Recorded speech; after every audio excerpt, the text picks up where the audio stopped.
Hello बच्चों, मेरे class में आप सभी का हार्दिक स्वागत है।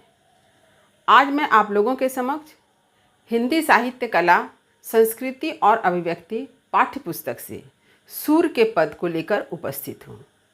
मैं आप लोगों को यह बता देना चाहती हूँ कि यह पुस्तक वेस्ट बंगाल काउंसिल के अंतर्गत क्लास 11 में पढ़ाई जाती है और सूर के पद क्लास 11 के फर्स्ट सेमेस्टर का सिलेबस है।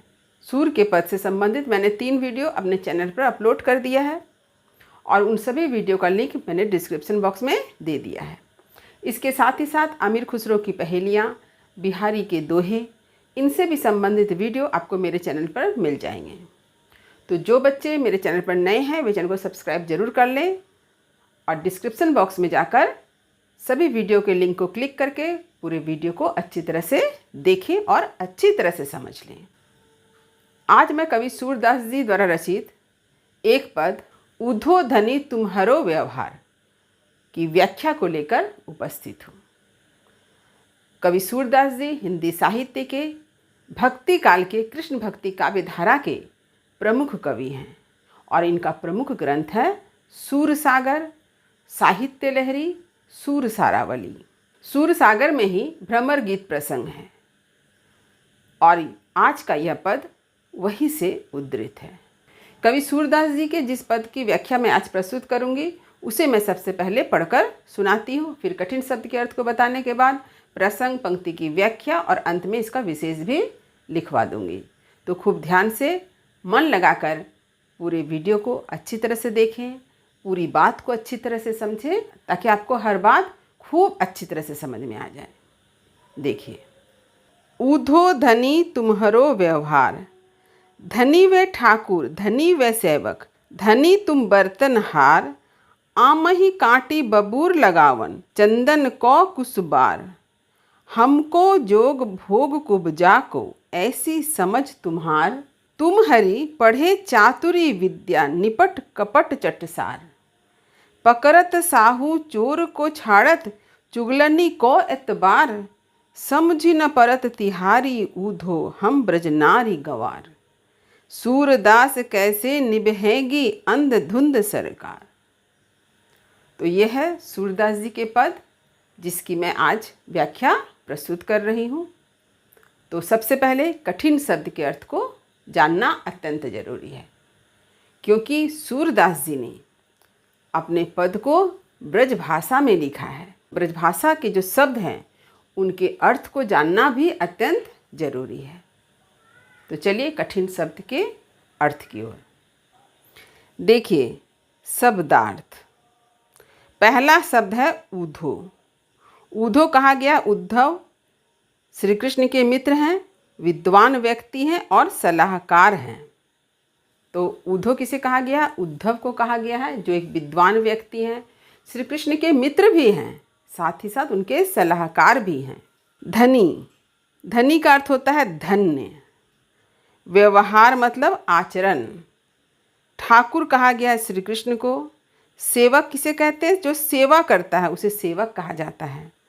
बर्तनहार यानी बातों या शब्दों को तरह तरह से बनाकर बोलने वाले।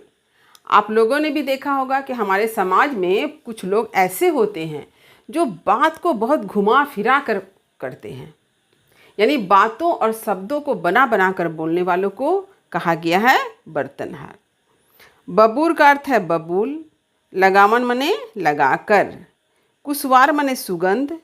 जोग, जोग कहा गया योग साधना को। जोग का अर्थ है योग साधना।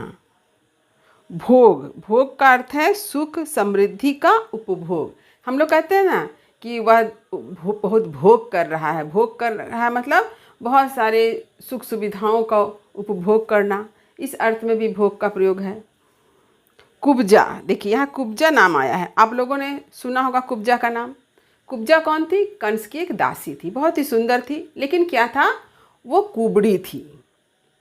तो श्री कृष्ण के सानिध्य में यानी श्री कृष्ण की कृपा से उसका कुबड़ापन समाप्त हो गया और श्री कृष्ण का सानिध्य उन्हें प्राप्त हुआ। तो यहाँ पर कुब्जा का क्या अर्थ है? कंस की एक दासी जो कुबड़ी थी, उसके पीठ का कुबड़ श्री कृष्ण की कृपा से खत्म हो गया, यानी श्री कृष्ण ने उनका उद्धार किया। ऐसी समझ यानी इस तरह की समझदारी।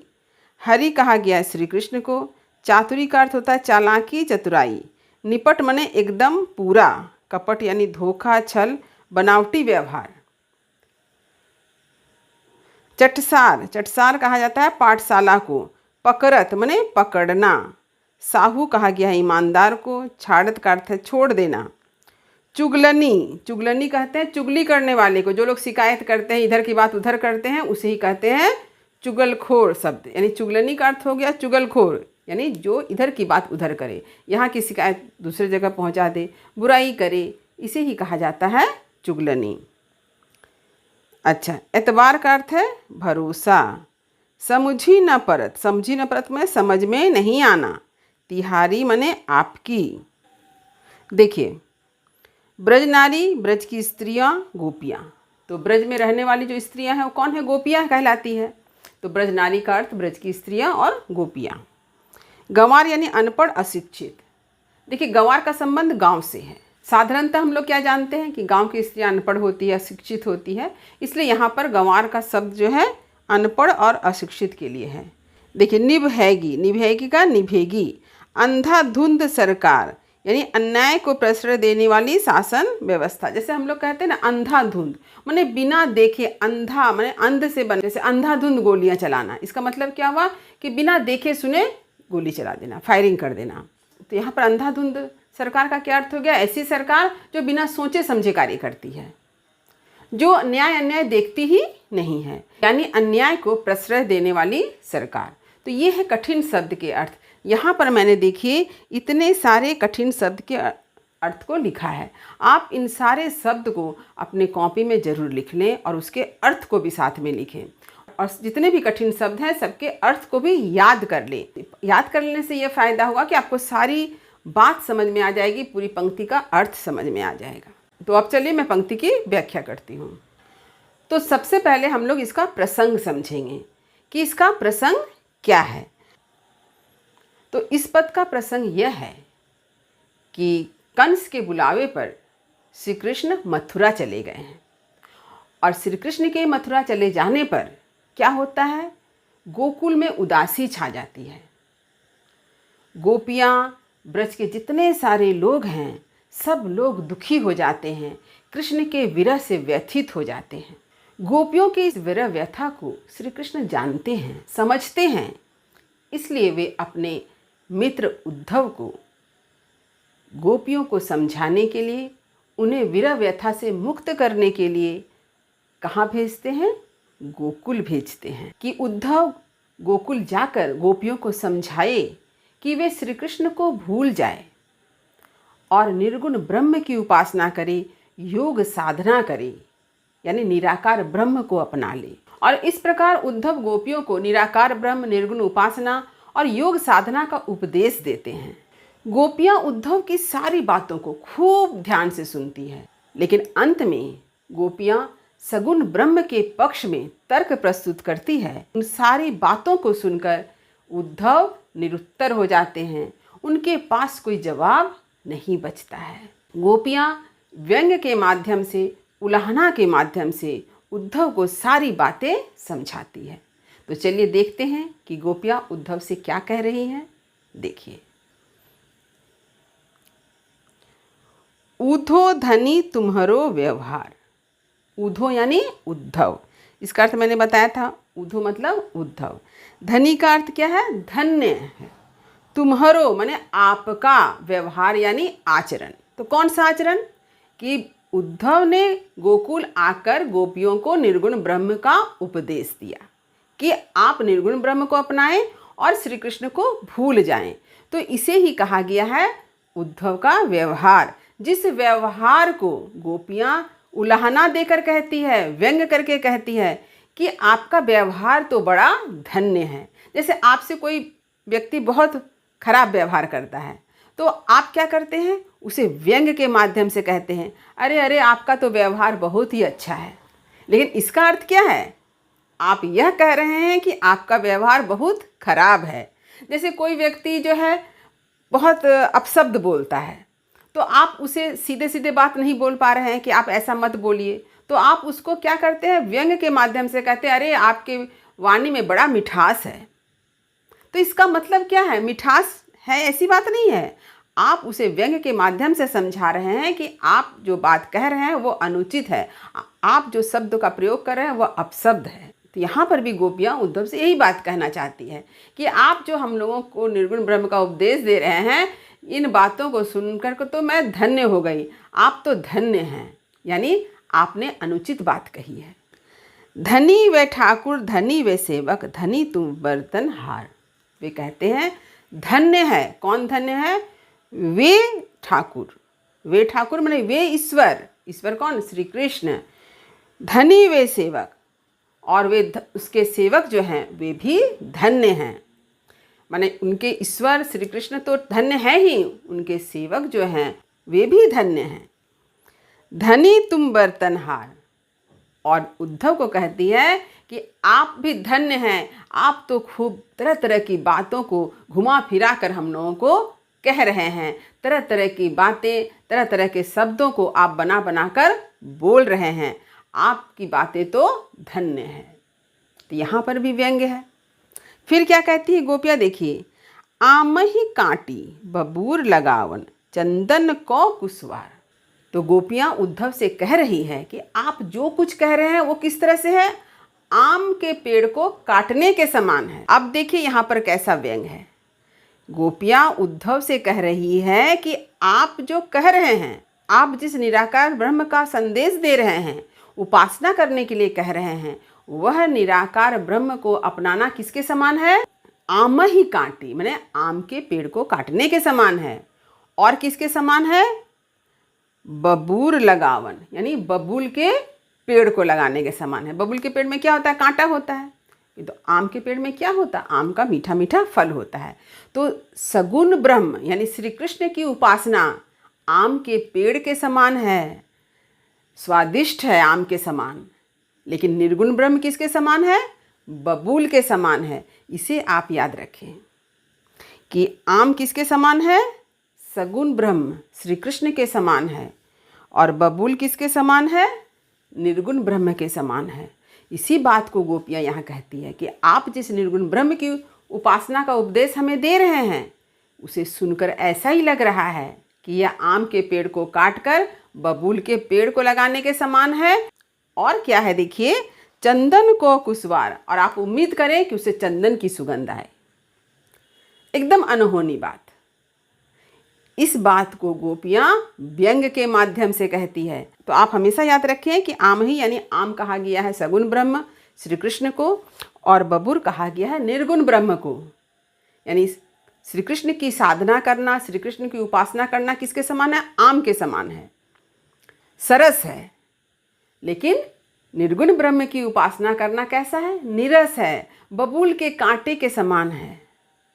जैसे कांटा क्या होता है? दुखदाई होता है ना। तो गोपियों को भी ऐसा ही लगता है, निर्गुण ब्रह्म की उपासना दुखदाई है।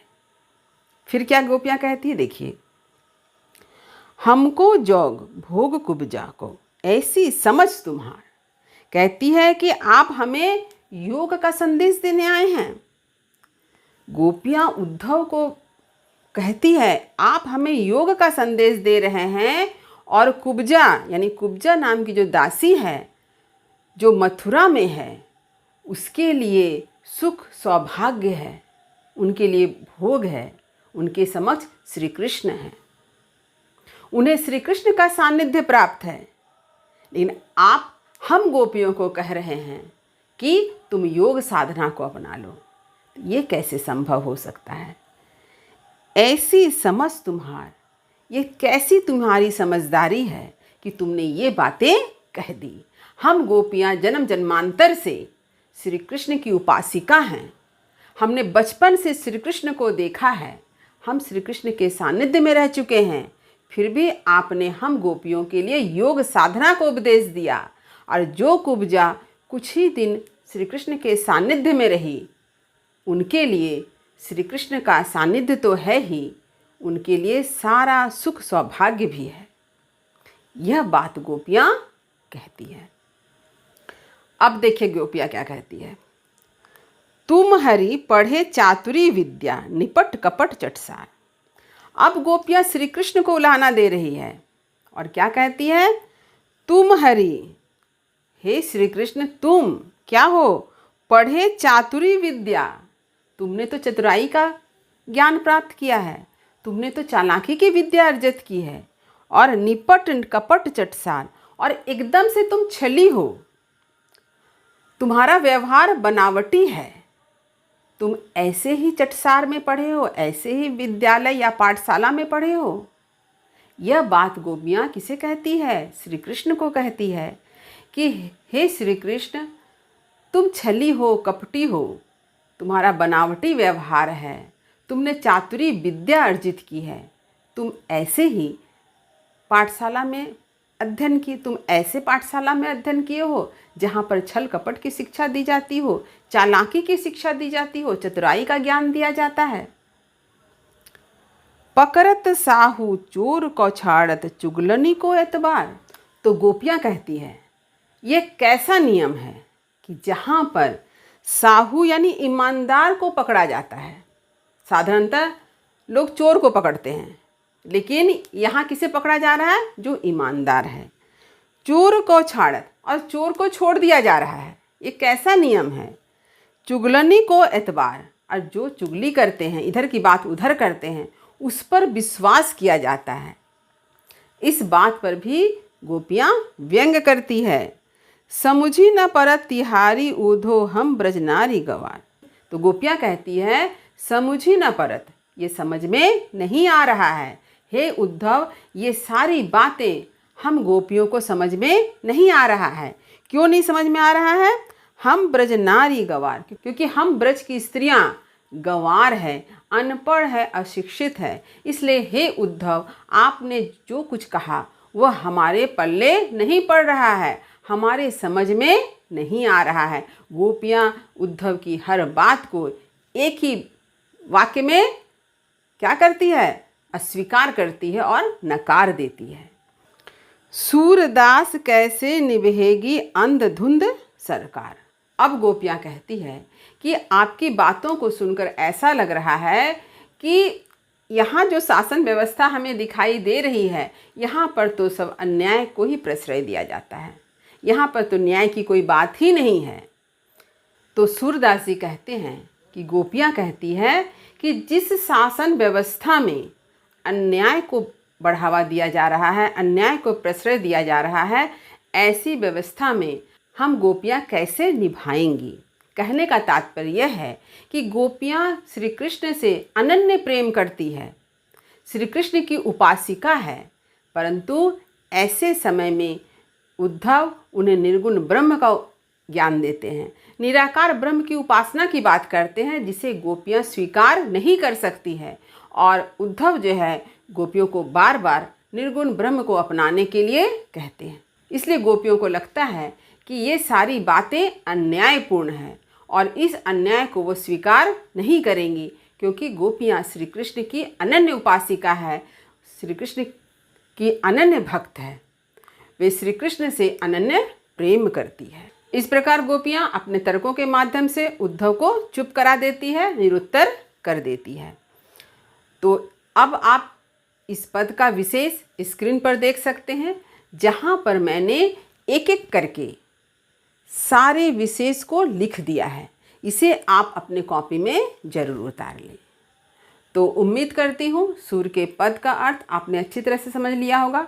फिर भी यदि कहीं कुछ समझने में दिक्कत हुई हो तो कमेंट अवश्य करें, वीडियो को लाइक करें और सभी पढ़ने वाले विद्यार्थियों में इसे शेयर करना ना भूलें।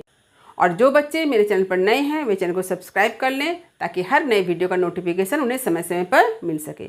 तब तक पढ़ते रहिए, जीवन में आगे बढ़ते रहिए। मेरी शुभकामनाएं आप सभी बच्चों के साथ है। धन्यवाद।